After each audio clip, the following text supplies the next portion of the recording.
Penjelasan genetis bukan satu-satunya jawaban untuk pertanyaan Yali. Penjelasan lain yang populer di kalangan penduduk Eropa bagian utara menunjukkan pengaruh iklim dingin di kawasan tempat tinggal mereka yang konon bersifat sebagai stimultan serta dampak iklim tropis yang panas dan lembab yang menyerap energi dan menghambat kreativitas manusia.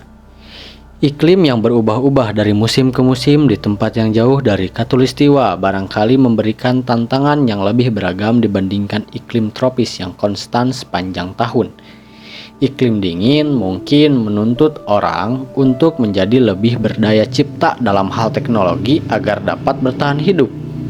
Karena dia harus membangun rumah yang hangat dan membuat pakaian yang hangat. Sementara di daerah tropis, orang dapat bertahan dengan rumah yang lebih sederhana tanpa harus memakai baju.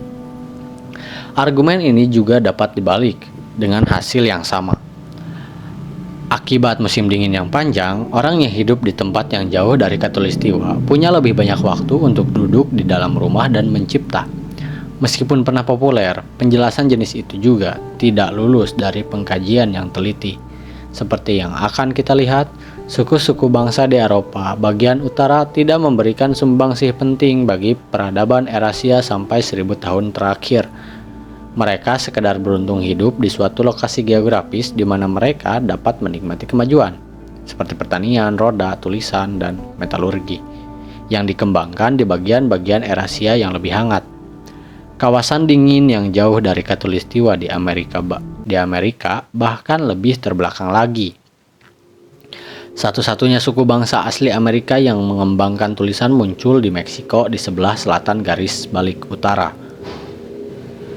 Gerabah tertua di Amerika berasal dari daerah beriklim tropis di dekat khatulistiwa di Amerika Selatan, dan masyarakat Amerika yang secara umum dianggap paling maju dalam seni, astronomi, dan hal-hal lain adalah masyarakat Maya klasik yang hidup pada milenium pertama sebelum Masehi di kawasan Yucatan dan Guatemala yang juga beriklim tropis.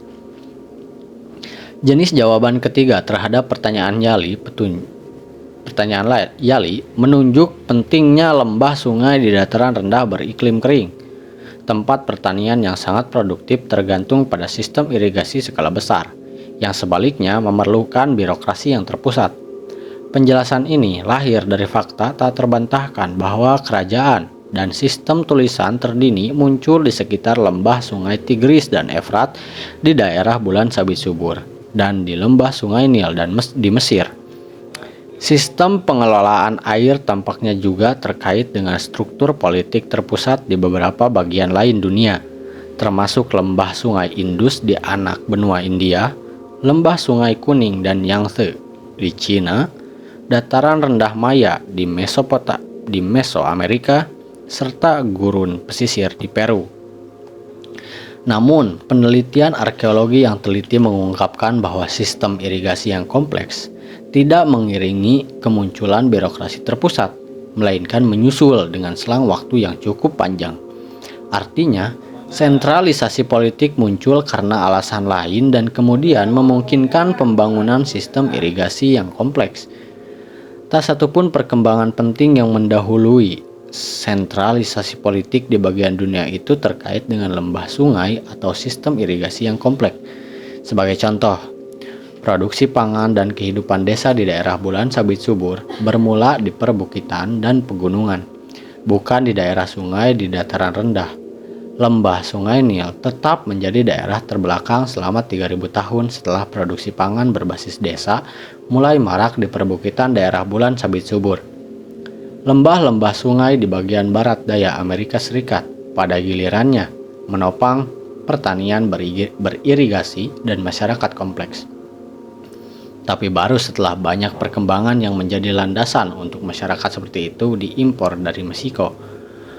Lembah-lembah sungai di bagian tenggara Australia tetap dihuni oleh suku-suku yang tidak mengenal pertanian.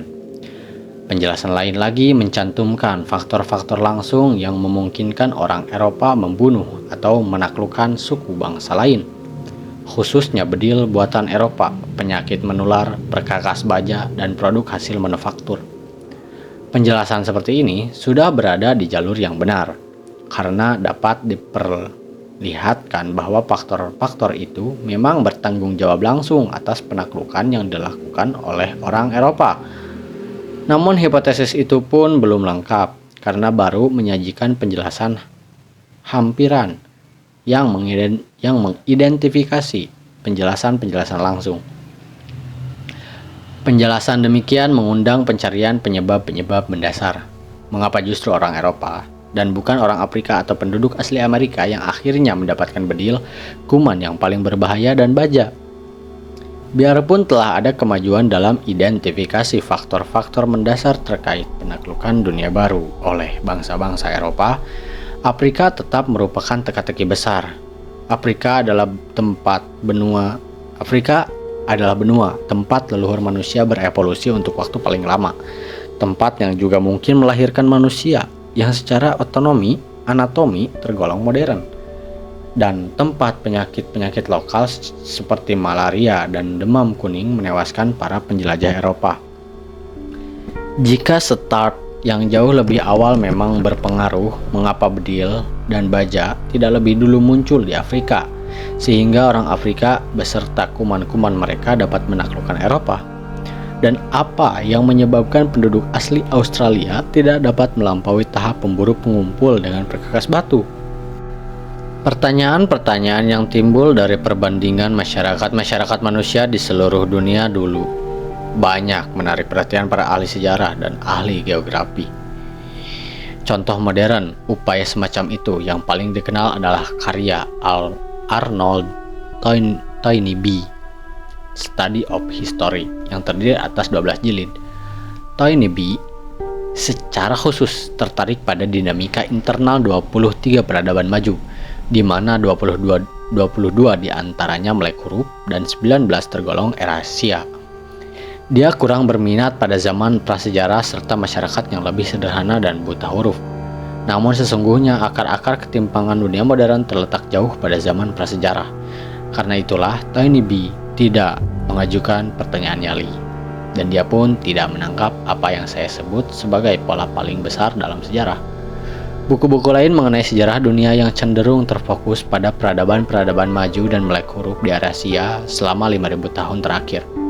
Semuanya membahas peradaban penduduk asli Amerika pra-Columbus hanya sepintas lalu, dan memberikan perhatian yang lebih sedikit lagi kepada sisa dunia selain interaksinya dengan peradaban era Asia baru-baru ini. Sejak upaya Toynbee, sintesis sebab akibat historis yang bersifat global telah dijauhi oleh sebagian besar ahli sejarah karena merupakan permasalahan yang tampaknya tak terpecahkan. Pakar-pakar dari berbagai disiplin telah menghasilkan sintesis global untuk bidang masing-masing. Kontribusi yang sangat berguna diberikan oleh para ahli geografi ekologi, ahli antropologi budaya, dan ahli biologi yang mempelajari domestikasi tumbuhan dan hewan, serta ilmuwan yang mengamati pengaruh penyakit menular terhadap sejarah. Berbagai penelitian mereka mengarahkan perhatian pada aspek tertentu teka-teki yang dihadapi, namun hanya menghasilkan bagian-bagian sintesis besar yang diperlukan namun selama ini belum terwujud. Jadi, belum ada jawaban yang diterima secara umum terhadap pertanyaan Yali. Di satu sisi, berbagai penjelasan hampiran sudah jelas. Suku bangsa tertentu mengembangkan bedil, kuman, baja, dan faktor-faktor lain yang menghasilkan kekuatan politik dan ekonomi sebelum suku bangsa lain. Sementara ada pula suku bangsa yang sama sekali tidak pernah mengembangkan faktor-faktor tersebut. Di sisi lain, penjelasan-penjelasan mendasar, misalnya mengapa perkakas perunggu muncul lebih awal di beberapa bagian era Asia, namun muncul baru belakangan dan di beberapa tempat saja di dunia baru, dan sama sekali tidak muncul di Australia pribumi, tetap tidak jelas.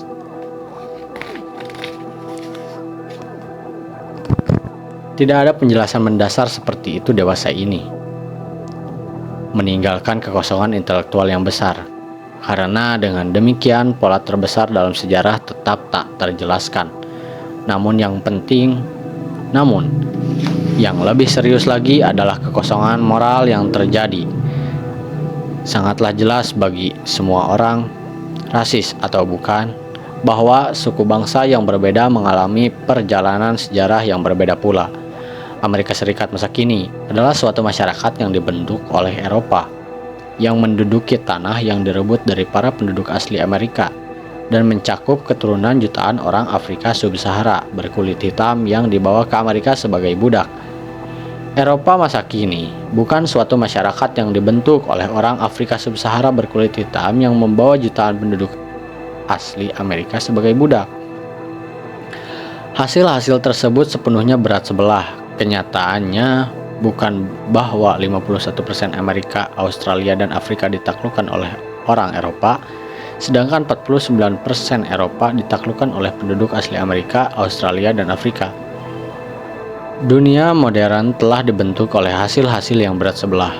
Karena itu seharusnya ada penjelasan-penjelasan yang tidak dapat diganggu-gugat. Penjelasan yang lebih mendasar daripada sekedar rincian mengenai siapa yang kebetulan memenangi suatu pertempuran atau mengembangkan suatu temuan pada satu kejadian tertentu beberapa ribu tahun silam. Sepertinya logis kalau kita mengira bahwa pola sejarah mencerminkan perbedaan yang melekat pada suku-suku bangsa. Tentu saja, kita telah diajari bahwa tidak sepantasnya hal itu diucapkan di depan umum. Kita membaca tentang hasil penelitian yang konon memperlihatkan adanya perbedaan bawaan. Dan kita juga membaca bantahan yang menyatakan penelitian tadi mengandung kesalahan teknis.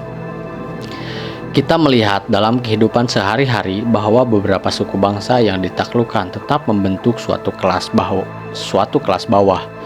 Peradaban-peradaban setelah penaklukan atau impor budak terjadi. Kita diberitahu bahwa keadaan itu pun jangan dikaitkan dengan kekurangan biologis, melainkan dengan ketimpangan sosial dan keterbatasan kesempatan. Meskipun demikian, mau tak mau, kita bertanya-tanya. Kita terus menyaksikan perbedaan yang begitu mencolok dan terus bertahan dalam kehidupan orang-orang. Kita diyakinkan bahwa penjelasan biologis yang tampaknya transparan untuk ketimpangan yang ada di dunia pada 1500 Masehi adalah salah. Tetapi kita tidak diberitahu apa penjelasan yang benar, sampai kita memperoleh suatu penjelasan yang meyakinkan, rinci, dan diterima luas mengenai pola besar dalam sejarah. Sebagian besar orang akan terus menduga bahwa penjelasan biologis yang rasis itu sesungguhnya benar. Bagi saya, itulah argumen paling kuat untuk menulis buku ini. Para penulis buku senantiasa diminta oleh wartawan untuk merangkum buku panjang dalam satu kalimat. Untuk buku ini, inilah kalimat rangkumannya. Sejarah berbagai suku bangsa mengikuti alur berbeda-beda karena adanya perbedaan pada lingkungan berbagai suku bangsa itu, bukan karena adanya perbedaan biologis pada suku-suku bangsa itu sendiri. Pemikiran bahwa geografi lingkungan dan biogeografi mempengaruhi perkembangan sosial tertentu. Pemikiran bahwa geografi lingkungan dan biogeografi mempengaruhi perkembangan sosial tentu saja merupakan gagasan lama. Namun dewasa ini, pandangan tersebut tidak lagi dijunjung tinggi oleh para ahli sejarah. Pandangan tersebut dianggap salah atau terlampau menyederhanakan persoalan, atau dikarikaturkan sebagai determinisme lingkungan dan diabaikan, atau malah semua yang berkaitan dengan upaya memahami perbedaan-perbedaan global dipetieskan sebagai sesuatu yang terlalu pelik. Meskipun demikian, geografi jelas-jelas punya pengaruh terhadap sejarah. Pertanyaan yang perlu dijawab adalah seberapa besar pengaruh itu dan apakah mungkin geografi mendasari pola besar dalam sejarah. Kini telah tiba waktunya meninjau pertanyaan-pertanyaan itu dari sudut pandang baru, dengan adanya informasi mutakhir dari bidang-bidang keilmuan yang sepertinya tak berhubungan erat dengan sejarah manusia.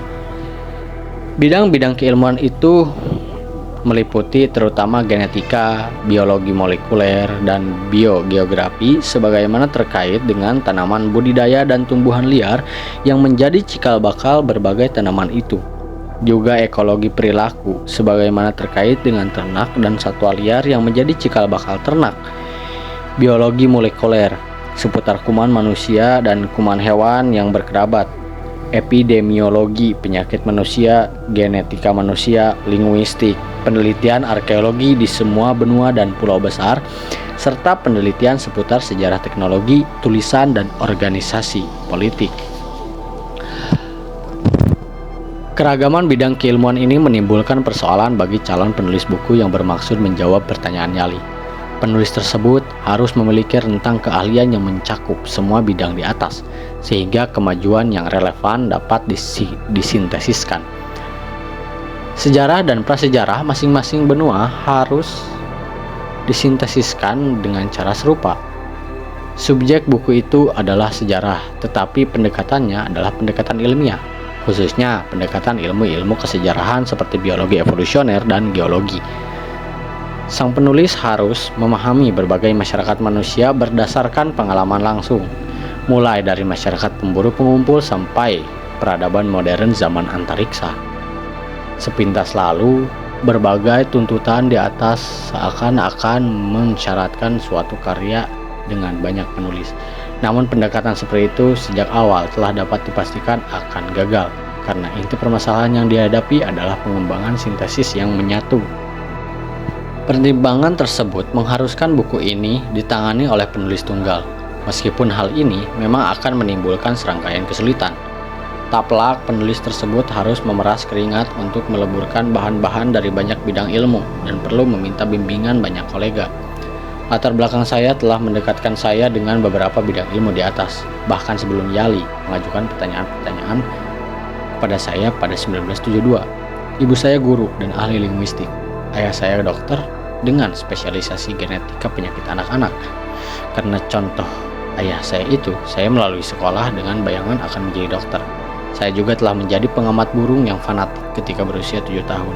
Dengan demikian, mudah saja bagi saya untuk beralih sasaran dari kedokteran ke riset biologi pada tahun terakhir kuliah saya. Namun selama di bangku sekolah dan bangku kuliah sarjana, terutama mempelajari bahasa, sejarah, dan menulis, setelah memutuskan untuk mengambil gelar doktor dalam ilmu fisiologi pun, saya nyaris meninggalkan dunia ilmu pasti pada tahun pertama kuliah pasca sarjana untuk menjadi ahli linguistik. Sejak meraih gelar doktor pada 1961, saya memfokuskan supaya riset ilmiah saya di dua bidang, fisiologi molekuler di satu sisi dan biologi evolusioner, serta biogeografi di sisi lain. Sebagai bonus yang tidak disengaja untuk buku ini, biologi evolusioner termasuk ilmu kesejarahan yang terpaksa menggunakan metode-metode yang berbeda dengan metode-metode ilmu laboratorium. Berkat pengalaman itu, saya pun tahu mengenai kesulitan dalam mengembangkan pendekatan ilmiah terhadap sejarah manusia.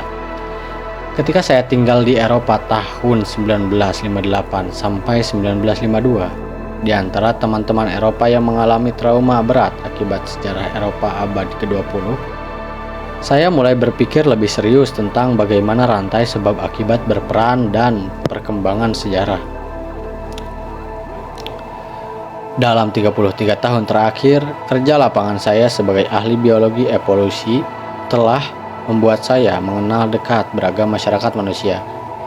Bidang spesialisasi saya adalah evolusi burung, yang saya teliti di Amerika Selatan, Afrika bagian selatan, Indonesia, Australia, dan terutama Papua.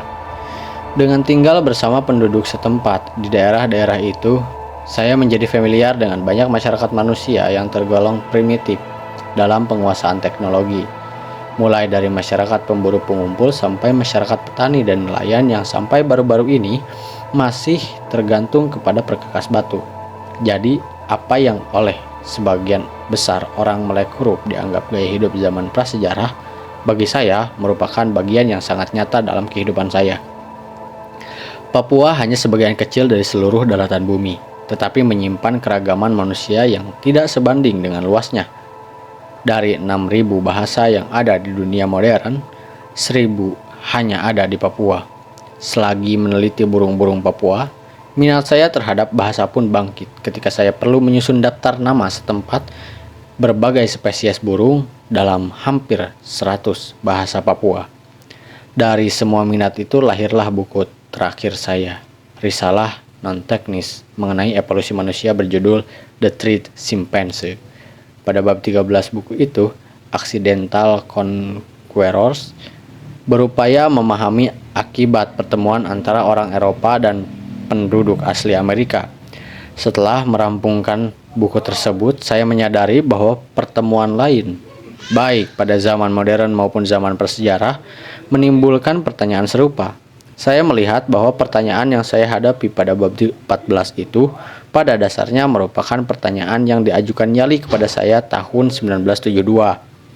Hanya saja dipindahkan ke bagian lain dunia, dan akhirnya dengan bantuan banyak teman, saya akan berusaha untuk memuaskan rasa ingin tahu Yali dan rasa ingin tahu saya sendiri.